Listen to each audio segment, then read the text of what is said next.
प्रिय विद्यार्थियों नमस्कार। हिंदी की ऑनलाइन शिक्षण व्यवस्था में आप सबका हार्दिक अभिनंदन स्वागत। आइए प्रारंभ करते हैं हिंदी का शिक्षण। आज हिंदी शिक्षण में हमारा जो प्रकरण है वह है प्रत्यय। प्रत्यय किसे कहते हैं, क्या काम आते हैं, इसको समझने की दृष्टि से सबसे पहले हमें शब्द विचार को समझना चाहिए। शब्द विचार की यदि हम बात करते हैं तो शब्द विचार में तीन बातों का अध्ययन करते हैं।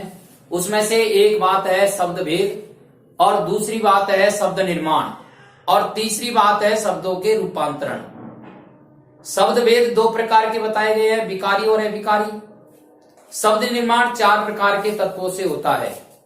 उसमें से एक तत्व है संधि, एक तत्व है समास, और उसके बाद है उपसर्ग, और उसके बाद है प्रत्यय।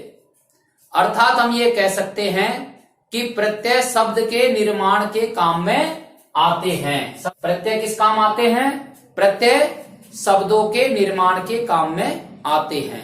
इसी प्रकार से शब्दों के रूप भी बदलते हैं। तो शब्दों के रूप किस कारण से बदलते हैं? शब्द रूपांतरण के कौन कौन से तत्व है या कौन कौन से आधार है, यदि इसकी हम बात करते हैं तो लिंग, वचन, कारक, काल और वाच्य, ये पांच ऐसे तत्व हैं जिनके कारण से शब्दों के रूप बदलते रहते हैं। आज हम शब्द निर्माण के लिए जो एक तत्व काम आता है उसका अध्ययन कर रहे हैं, और उस तत्व का नाम है प्रत्यय। प्रत्यय को समझने की दृष्टि से हमें कुछ प्रश्न समझने चाहिए।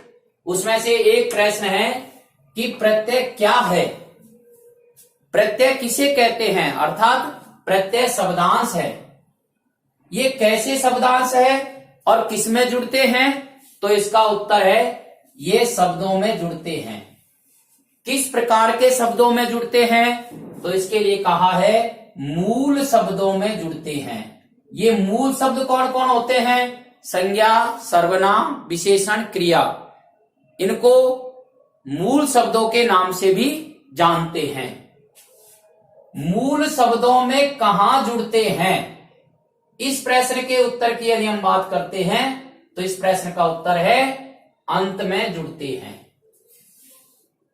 जब ये प्रत्यय शब्दों के अंत में जुड़ते हैं तो क्या होता है?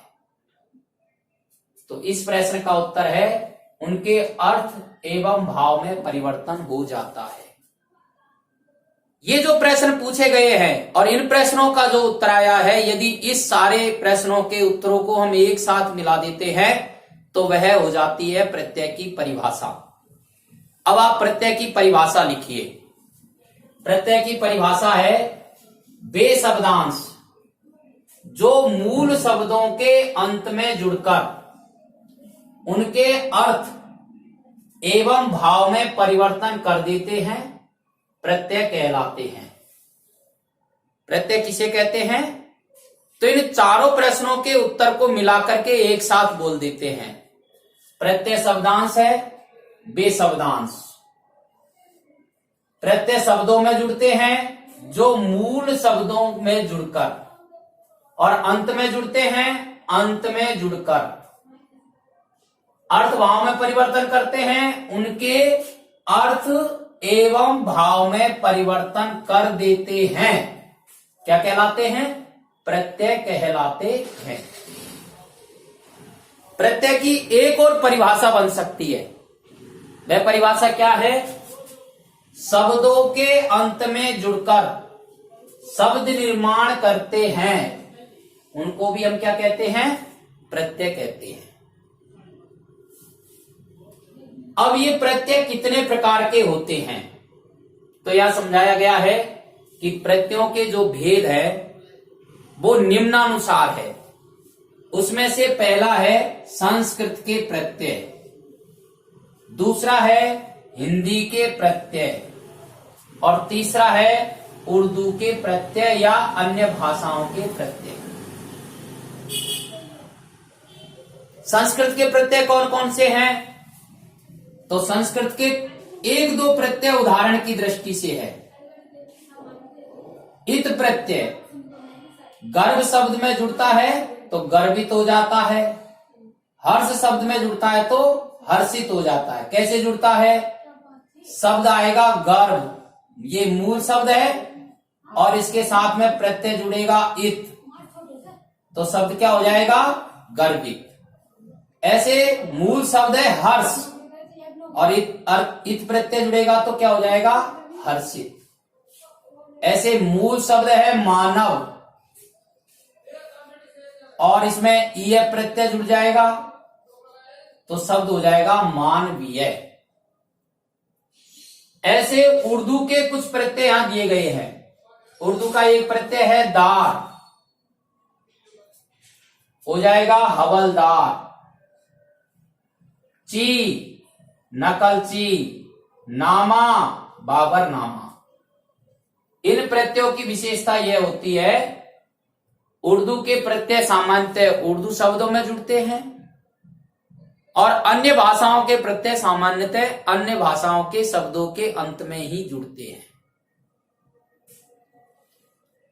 हमारा प्रकरण है कि हिंदी में प्रत्यय कितने होते हैं, तो यहां समझाया गया है कि हिंदी में प्रत्यय दो होते हैं, एक है तद्धित प्रत्यय और एक है कृत प्रत्यय। तद्धित प्रत्यय के कुछ उदाहरण दिए हैं। तद्धित प्रत्यय में एक प्रत्यय है आर, सोना शब्द में जुड़ता है तो बनता है सुनार। एक प्रत्यय है आहट, कड़वा शब्द में जुड़ता है तो शब्द बन जाता है कड़वाहट। नए शब्द का निर्माण हो जाता है, सोना से सुनार बन गया और कड़वा से कड़वाहट, नए शब्द का निर्माण हो गया। हमने पढ़ा भी यही है कि प्रत्यय शब्दों के निर्माण में काम आते हैं। इसी प्रकार से ये कृत प्रत्यय है। एक प्रत्यय समझाया है आड़ी, खेलना क्रिया शब्द है और इसमें आड़ी प्रत्यय जुड़ता है तो शब्द बन जाता है खिलाड़ी।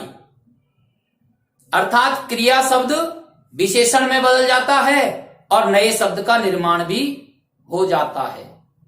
तो प्रत्यय शब्दों में जुड़ करके नए शब्द का निर्माण करते हैं, उसके भाव में परिवर्तन भी कर देते हैं।